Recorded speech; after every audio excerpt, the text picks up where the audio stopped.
নমস্কার।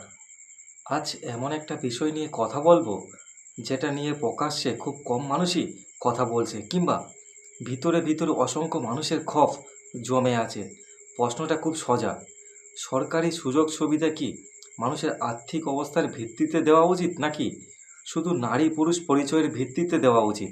আজ একজন পুরুষ শ্রমিক, দিনমজুর বা ডেলিভারি বয় নিজের কষ্টার্জিত টাকা দিয়ে বাস ভাড়া দিচ্ছেন, অথচ অন্যদিকে অনেক সচ্ছল মহিলা সম্পূর্ণ বিনামূল্যে সেই পরিষেবা পাচ্ছেন। এটা কি সমাজের ন্যায় বিচার, নাকি ভোটের রাজনীতির আরেকটা খেলা?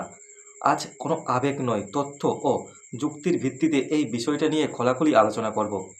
তাই ভিডিওটি শেষ পর্যন্ত দেখুন। প্রশ্নটা খুব সোজা: সরকারের এই ফ্রির রাজনীতি কি সত্যিই সমাজ কল্যাণ, নাকি স্রেফ সরকারি কোষাগার লুটে ভোট ব্যাংক তৈরি করার একটা সস্তা পলিটিক্যাল গেম? সরকারের এই খামখেয়ালি নীতির কারণেই আজ সমাজের একটা বড় অংশের চরম বৈষম্যের শিকার। যে রাজ্যে লক্ষ লক্ষ খেটে খাওয়া পুরুষ, সে দিনমজুর হোক, ভ্যান চালক হোক, রাজমিস্ত্রি হোক বা ডেলিভারি বয় হোক, প্রতিদিন হাড়ভাঙা খাটুনি খেটে নিজের পকেট থেকে বাস ভাড়া দিচ্ছে। সরকারের চোখে তাদের অপরাধটা কি? তারা পুরুষ। এটাই কি তাদের সবচেয়ে বড় অপরাধ? আজ এই নোংরা রাজনীতির মুখোশ আমরা টেনে খুলব। আমরা সবাই নারী নিরাপত্তা, শিক্ষা আর কর্মসংস্থানকে সম্মান করি, কিন্তু নারী সর্বশক্তিকরণের মাধ্যমে সরকার যে নাটকটা করছে, তা আসলে সাধারণ মানুষের বুদ্ধিকে অপমান করছে।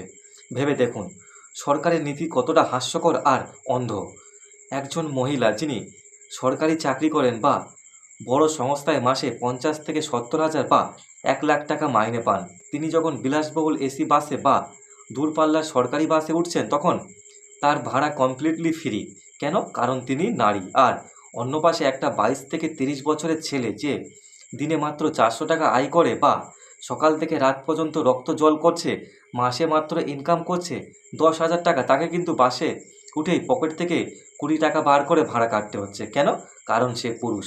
আরে গরিবের পেটের খিদে কি কোনো জেন্ডার হয়? গরিব পুরুষদের পেট কি কম জ্বলে? তাহলে কোন আক্কেলে সরকার একজন লাখ টাকা মাইনে পাওয়া সচ্ছল মহিলাকে ফ্রি পরিষেবা দিচ্ছে, আর 10 হাজার টাকা আয় করা গরিব ঘরের ছেলেকে সম্পূর্ণ ভাড়া দিয়ে বাসে ভ্রমণ করতে হচ্ছে? একে জনকল্যাণ বলে না, একে বলে স্রেফ ক্ষমতার লোভে তৈরি হওয়া চরম সামাজিক বৈষম্য। বিতর্কটা এখানেই শেষ নয়। লোকাল বাসে গরিব ঘরের মা বোনেদের যাতায়াতের ছাড় দেওয়া, তাও যুক্তিযুক্ত ছিল, কিন্তু সরকার সস্তা হাততালি পাওয়ার জন্য দূরপাল্লার এবং এসি বাসগুলোরও ফ্রি সার্ভিসের তালিকায় ঢুকিয়ে দিয়েছে। একটা দূরপাল্লার এসি বাস চালাতে কত খরচা হয় সরকার কি তা জানে না? ডিজেলের দাম আকাশ ছোঁয়া, বাসের যন্ত্রাংশের দাম বেশি, চালক ও কন্ট্রাক্টরদের বেতন আছে। যখন উচ্চবিত্ত বা মধ্যবিত্ত ঘরের মানুষ দূরপাল্লার বাসে ফ্রি ভ্রমণে যাচ্ছেন, তখন সেই বিপুল খরচের বোঝাটা কে বইছে? সরকার কি মন্ত্রীদের পকেট থেকে টাকা দিচ্ছে? না, সরকার এই বিশাল ঘাটতি পূরণ করছে আমাদের জনগণের ট্যাক্সের টাকা থেকে। তার মানেটা বুঝুন: 10 হাজার টাকা আয় করা গরিব ভ্যান চালক বা ডেলিভারি বয় যখন বাজার থেকে একটা প্যাকেটে নুন বা তেল কিনছে, তখন তিনি যে ট্যাক্সটা দিচ্ছেন, সেই ট্যাক্সের টাকা দিয়ে সরকার বড়লোক মহিলাদের এসি বাসে ফ্রিতে ঘোরাবার উৎসব পালন করছে। এর চেয়ে বড় প্রহসন আর কি হতে পারে? ভাড়া তো ফ্রি করে দিলেন, রাজকোষ খালি করে, কিন্তু রাস্তায় পর্যাপ্ত সরকারি বাস আছে কি না? আজ গ্রামের দিকে যান, জেলাগুলোর দিকে যান, পরিবহন ব্যবস্থার কঙ্কালসার দশা চোখে পড়বে। বহু সরকারি বাস রুটে সকালে মাত্র একটা বা দুটো সরকারি বাস মেলে, তারপর সারা দিনে কোনো সরকারি বাসের পাত্তা পাওয়া যায় না। অফিস যাত্রী বা স্কুলের ছাত্রছাত্রী, অসুস্থ রোগীরা ঘন্টার পর ঘন্টা বাস স্ট্যান্ডে দাঁড়িয়ে ছটফট করছে। তাহলে আসল সত্যিটা কি? সরকার কি সত্যি মানুষের উপকার করতে চেয়েছিল? যদি চাইতো, তবে ভাড়া ফ্রি করার আগে নতুন সরকারি বাস কিনতো, কিংবা নতুন সরকারি বাসের সংখ্যা বাড়াতো, ভাঙাচোরা বাসগুলি মেরামত করত, নতুন সরকারি বাসের রুট করত। কিন্তু সরকার তা করেনি, কারণ সরকার জানে বাসের সংখ্যা বাড়ালে বা সরকারি বাসের পরিষেবা উন্নত করলে তা দিয়ে রাতারাতি ভোট ব্যাংক কেনা যায় না, কিন্তু ফ্রির টপ দিলে খুব সহজে একটা বড় ভোট ব্যাংক পকেটে পড়া যায়। সরকারি পরিবহন সংস্থাকে দেউলিয়া করে ভিখারি বানিয়ে এই যে সস্তার পপুলিজম সরকার চালাচ্ছে, তার খেসারত আগামী দিনে পুরো রাজ্যকে দিতে হবে। অর্থনীতিবিদরা চিৎকার করে বলছেন যে সরকারি ভর্তুকি বা সাবসিডি তখনই সফল হয় যখন তার লক্ষ্যভিত্তিক হয়। সবার জন্য ফ্রি করে দেওয়া তার দূরদর্শিতার অভাব ছাড়া আর কিছুই নয়। সরকার যদি সত্যি সততার সাথে কাজ করতে চাইতো, তবে সমাধান খুঁজে বার করত। যেমন, যে সমস্ত মহিলারা বিপিএল তালিকাভুক্ত যারা বিধবা বা যারা স্বনির্ভর গোষ্ঠীর দরিদ্র সদস্য বা প্রতিবন্ধী, শুধুমাত্র তাদের জন্য ফ্রি বাসের ব্যবস্থা করা হতো। এতে প্রকৃত গরিব মহিলারা উপকৃত হতো। আরেকটা বিষয় হচ্ছে, যারা নির্দিষ্ট আয়ের ওপরে কোনো মহিলা এই সুযোগ সুবিধা পাবেন না, এই নিয়মটা কেন করা হলো না, এটা আমার মাথায় ঢুকছে না।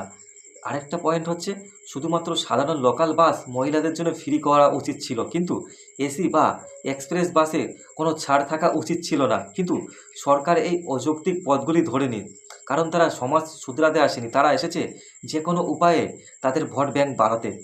সততা আর সমাজ কল্যাণ শুধু মুখে স্লোগান দিলে হয় না, তার জন্য নীতিতে সততা থাকতে হয়। গরিবের কোনো লিঙ্গ হয় না, অভাব পুরুষকেও পিছিয়ে মারে, নারীকেও পিছিয়ে মারে। স্রেফ ভোটের সমীকরণ মিলাতে একটা লিঙ্গকে সুবিধা দিয়ে অন্য লিঙ্গকে বঞ্চনা করা কোনো সুস্থ গণতন্ত্রের লক্ষণ হতে পারে না। সরকারের এই নীতি সত্যি রাজ্যের উন্নয়ন করছে, নাকি আমাদের একটা পঙ্গু পরনির্ভরশীল সমাজে পরিণত করছে? আপনি যদি এই ভিডিওটা দেখে থাকেন, তাহলে আপনি পুরুষ হন বা নারী, আপনার বিবেক কি বলে, এবং এই বৈষম্যের রাজনীতি কি সত্যিই বন্ধ হওয়া উচিত? আপনার মতামত নিচে কমেন্ট বক্সে জানান। এবং ভিডিওটা শাসক দলের অন্ধ সমর্থকদের খারাপ লাগতে পারে। আমি নিজেও একজন বিজেপির সমর্থক এবং আমি নিজেও একজন বিজেপির অ্যাক্টিভ মেম্বারশিপ। তবুও আমি বলছি যে আপনি সত্যটা অনুধাবন করতে শিখুন। তবে ভিডিওটা শেয়ার করুন, যাতে এই প্রতিবাদের আওয়াজ সরকারের নবান্ন বা দিল্লির এসি ঘর পর্যন্ত পৌঁছায়। আজ এখানেই শেষ করছি, দেখা হবে পরের ভিডিওতে। ততক্ষণ ভালো থাকবেন, সুস্থ থাকবেন। নমস্কার।